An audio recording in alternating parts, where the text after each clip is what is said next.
नमस्कार सभी लोगों को। आज हम लोग शिक्षा और संस्कृति पे चर्चा करेंगे। एक बात जो बहुत स्पष्ट है वो ये है कि संसार में अगर आप देखें तो ज्ञान की सर्वप्रथम जो ज्योति है वो भारत में प्रज्वलित हुई थी। इस पवित्र भारत भूमि पर सदैव महान आत्माओं ने जन्म लेकर के उसे गौरवान्वित करने का कार्य किया है। उन महान आत्माओं में आप देखते हैं, चाहे वो महात्मा बुद्ध हों, चाहे गुरु नानक हों, चाहे जो है विवेकानंद हों, कबीर हों, ऐसे तमाम महान आत्माओं ने जन्म लेकर के इस हमारी भारत भूमि को सुगंधित करने का काम किया है। भारत भूमि को एक प्रकार से जो है उसको आगे बढ़ाने का काम किया है। शिक्षा और समाज ये दोनों एक दूसरे के पूरक हैं। तो शिक्षा, समाज और संस्कृति में गहरा संबंध भी है। संस्कृति समग्र समाज की निर्मात्री प्रतिभा होती है और शिक्षा संस्कृति का एक अत्यंत महत्वपूर्ण उपकरण होता है। शिक्षा का काम क्या है? शिक्षा का काम है संस्कार देना। परंतु शिक्षा और संस्कृति के इस महत्वपूर्ण पक्ष को उपेक्षित किया जा रहा है। आज की जो शिक्षा व्यवस्था है, आज का जो शिक्षा है, वो जानकारी पर अधिक बल देती है, संस्कारिता पर बल नहीं देती है। जब तक हमने इस पर चर्चा किया था कि जानकारी केवल प्राप्त करना शिक्षा नहीं होता है, तो साक्षरता आ जाएगा। शिक्षा और साक्षरता में अंतर होता है। साक्षरता में reading, writing, arithmetic 3R education की बात की जा रही है। रीडिंग, राइटिंग और अरिथमेटिक, पढ़ना, लिखना और गिनना। जब शिक्षा की बात आप करते हैं तो शिक्षा में 4R और जुड़ जाता है, मैंने 7R आ जाता है। 3R पहले से और 4R और जुड़ के 7R। 7R क्या है? रीडिंग, राइटिंग, अरिथमेटिक, पढ़ना, लिखना और गिनना।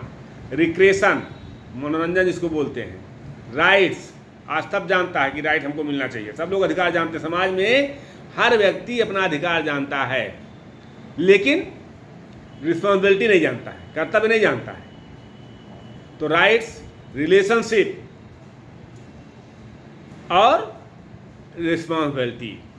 तो जो 3R था रीडिंग, राइटिंग और अरिथमेटिक में से 4R और जुड़ गया कि रिक्रेशन, राइट्स, रिलेशनशिप और रिस्पॉन्सिबिलिटी। ये 4 चीज़ें जब जुड़ गई तो 7R हो गए। जहाँ 7R हो जाता है वहीं जो है उसको शिक्षा का रूप देते हैं कि वो शिक्षा है। 7R का जो अंतिम है रिस्पॉन्सिबिलिटी, जिसमें जिम्मेदारी की भावना आ जाती है, कर्तव्य निष्ठा की भावना आ जाती है, उत्तरदायित्व की भावना का निर्वहन की क्षमता आ जाती है। वही ये मान लिया जाता है कि अमुक व्यक्ति शिक्षित हो गया। आज ये प्रश्न उठता है कि शिक्षित कौन? क्या कुछ किताबें पढ़ लेने से, क्या थोड़ा बहुत ज्ञान प्राप्त कर लेने से लोग शिक्षित हो जाता है? नहीं। आज जब हम अपने दायित्वों का निर्वहन करना सीख जाते हैं तब हम ये माना जाता है कि हम शिक्षित हैं। आज सबसे बड़ी कमजोरी यही है हमारे देश में कि एक ऐसा देश जो संसार की सबसे प्राचीन सांस्कृतिक परंपराओं का मालिक होने का पर गर्व करता है, वो आज इस दुर्दशा पे पहुंच गया है। क्योंकि कालचक्र ने अन्य क्षेत्रों की तरह शिक्षा क्षेत्र में भी सभी मर्यादाओं की श्री कर दी है। हम लोग ये कहते हैं ना कि भारत दुनिया का सबसे बड़ा लोकतंत्र है। लोकतंत्र का सबसे मजबूत हथियार कलम है। आज का नवयुवक कलम से कमजोर होता जा रहा है। शिक्षा और राजनीति, ये दोनों एक प्रकार से अगर देखें तो दोनों में कमजोरी आती जा रही है। मूल्य विहीन शिक्षा और मूल्य विहीन राजनीति ये देश को गर्त मिले जा रही है। और दुर्भाग्य से हमारे देश में इस समय दोनों हावी हैं, मूल्यविहीन शिक्षा भी है और मूल्यविहीन राजनीति भी है।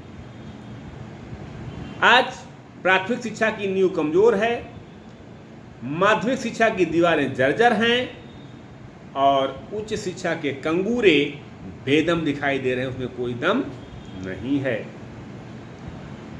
तो कैसे आप नागरिकों में उत्तरदायित्व की भावना का विकास कर पाएंगे, कैसे उसमें उनमें रिस्पॉन्सिबिलिटीज आएंगी। रिलेशनशिप की बात की जा रही है सेमिनार में, रिलेशनशिप आज समाप्त होता जा रहा है हमारे यहाँ। माता पिता से और पिता पुत्र का क्या संबंध है, जो जितना पढ़ा लिखा है वो उतना ही भ्रष्टाचार में लिप्त होता जा रहा है, वो उतना ही माता पिता के प्रति अनादर करता जा रहा है। अनाथालय खुल रहे हैं ज़्यादा, वृद्धाश्रम ज़्यादा खुल रहे हैं। वृद्धाश्रम में अगर आप जाकर के देखें तो वहाँ कोई किसान का बाप नहीं होगा, किसी मजदूर का बाप वृद्धाश्रम में नहीं मिलेगा।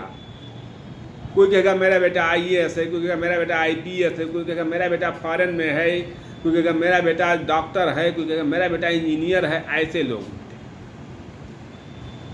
तो कारण कहीं ना कहीं तो है कि हमारी शिक्षा व्यवस्था में कोई ना कोई दोष है।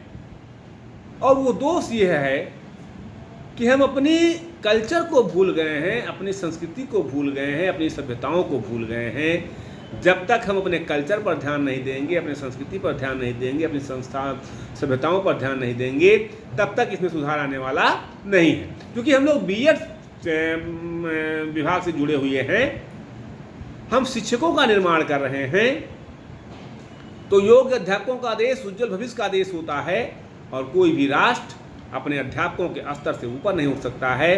तो ऐसी स्थिति में हम लोगों को योग्य अध्यापकों के निर्माण के लिए मूल्य पूरक शिक्षा देने की जरूरत है। ऐसी शिक्षा दें जिसमें मूल्य निहित हो, ऐसी शिक्षा दें, ऐसे अध्यापकों का निर्माण हम करें जिससे वो अध्यापक जब समाज में जाएं तो अपने उत्तरदायित्वों का निर्वहन सही ढंग से कर सकें। हम इन्हीं शब्दों के साथ अपनी वाणी को विराम देते हैं।